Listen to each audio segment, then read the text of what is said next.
এই শ্রীমদ্ ভগবদ গীতার প্রথম বাণী বলেছেন ধৃতরাষ্ট্র, অর্থাৎ ধর্মক্ষেত্রে কুরুক্ষেত্রে সমবেতা যুযুৎসব মামকা পাণ্ডবাশ্চৈব কিম অপূর্বত সঞ্জয়। আর সুধীজন, এই শ্রীমদ্ ভগবদ গীতার সর্বশেষ শ্লোক বলেছেন শ্রী সঞ্জয়, অর্থাৎ যত্র যোগেশ্বর কৃষ্ণ তত্র পাত্র ধনুর্ধর তত্র শ্রী বিজয় ভূতির ধূর্বা নীতির মতি মম। সুধীজন, শ্রীমদ্ ভগবদ গীতা শ্রী ভগবানের অমেয় মুখ নিঃসৃত বাণী, কিন্তু শ্রীমদ্ ভগবদ গীতার প্রথম শ্লোক ভগবান বললেন না, এমনকি এই গীতার সর্বশেষ শ্লোকও শ্রী ভগবান বললেন না। এখন প্রশ্ন, কেন জন্মান্ধ ধৃতরাষ্ট্রকে দিয়ে গীতা শুরু করলেন শ্রী ভগবান, এবং কেন সঞ্জয়কে দিয়ে সর্বশেষ গীতার শান্তি দিলেন শ্রী ভগবান?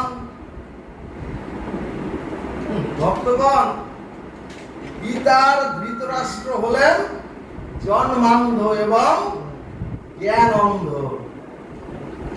অর্থাৎ সুধীজন, যদি চরাচরে এবং ওই ধৃতরাষ্ট্র জ্ঞান অন্ধ আর জন্মান্ধই না হতেন,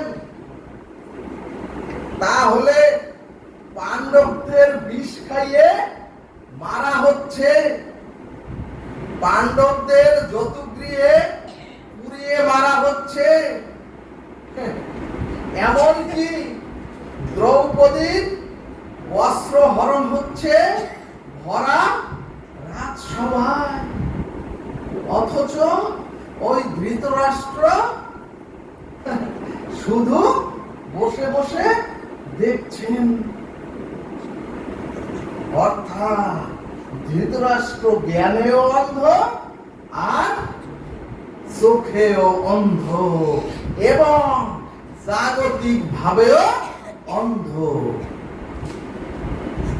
শাস্ত্র সিদ্ধান্ত দিলেন, এ চরাচরে ধৃতরাষ্ট্র তারাই যারা জ্ঞান অন্ধ, এ চরাচরের ধৃতরাষ্ট্র তারাই যারা অন্যায়কে দেখেও প্রতিবাদ করেন না,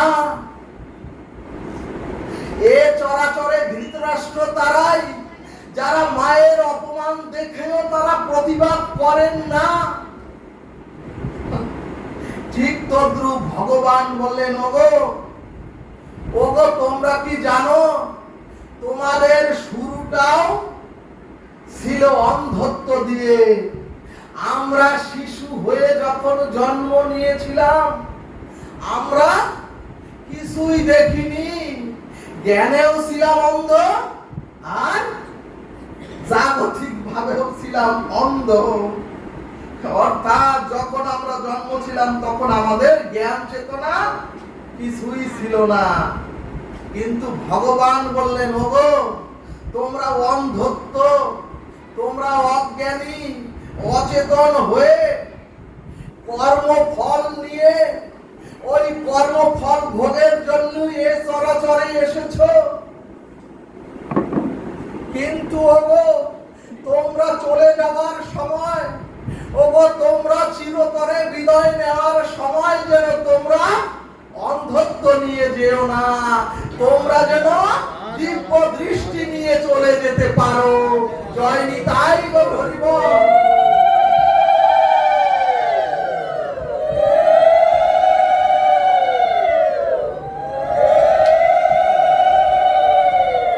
সুধীজন, গীতার সঞ্জয় মানে যিনি এ চরাচরে দিব্য দৃষ্টি প্রাপ্ত হন, গুরুদেবের করুণা আর কৃপা নিয়ে। সুধীজন, অর্থাৎ যিনি হস্তিনাপুর থেকে যিনি কুরুক্ষেত্রের যুদ্ধের বর্ণনা করতে পারেন, শ্রী গুরুদেব ব্যাসদেবের কৃপা দৃষ্টি নিয়ে তিনি হলেন সঞ্জয়।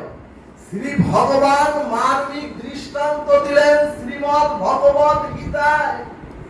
গীতার মূল তত্ত্ব হলো, ওগো তোমরা অন্ধত্ব নিয়ে এলে, কিন্তু অন্ধত্ব নিয়ে চলে যেও না। তোমরা যাওয়ার সময় যেন দিব্য দৃষ্টি নিয়ে সকলেই ওই গোবিন্দের দিব্য ধামে গমন করতে পারো। বলো না গো, রাধে রাধে। দিব্য দৃষ্টি সঞ্জয় মানে এ চরাচরকে যিনি তার হৃদয় দিয়ে দর্শন করতে পারেন। গীতার সঞ্জয় মানে যিনি এ চরাচরে থেকে ভবিষ্যৎকে অর্থাৎ পরকালকেও যিনি দর্শন করতে পারেন। অর্থাৎ গীতার মার্মিক তত্ত্ব হলো, তোমরা অন্ধত্ব নিয়ে এলেও কেউ তোমরা অন্ধত্ব নিয়ে চলে যেও না।